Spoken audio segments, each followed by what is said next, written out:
Hey there.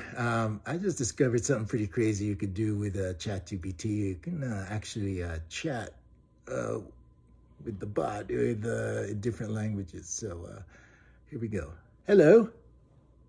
Hello, Gary. How's it going? It's going good. How are you doing?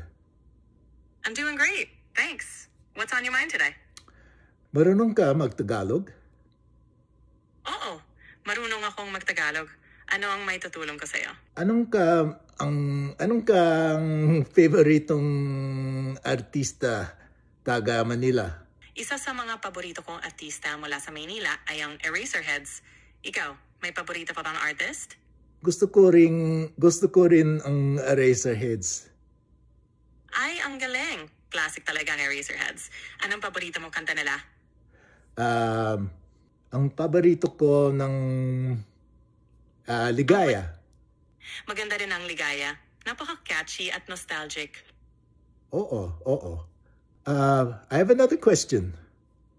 Sure, ano yan? Kasabot ka og Binisaya? Oo, kasabot ko Binisaya. Kumusta man ka? Okay. Sige, kung naa kay pangutana, ask lang.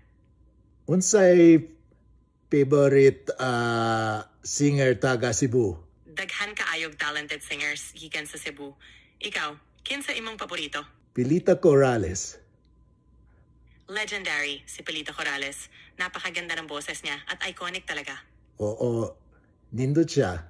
Bitaw, nindot yun kaayo. Klasiko kaayo iyong mga kanta. Okay. Another question. Sure, unsa imong sunod nga pangutana?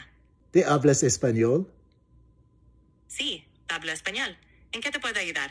¿Cuánto cuestan los vuelos de JFK a Ciudad de México? Los vuelos de Nueva York a Ciudad de México suelen costar entre $150 y $400, dependiendo de la aerolínea y la fecha de viaje. Por ejemplo, Kayak muestra vuelos desde $125. Si necesitas algo más, aquí estoy. Okay. Well, thank you very much. I'm gonna go now.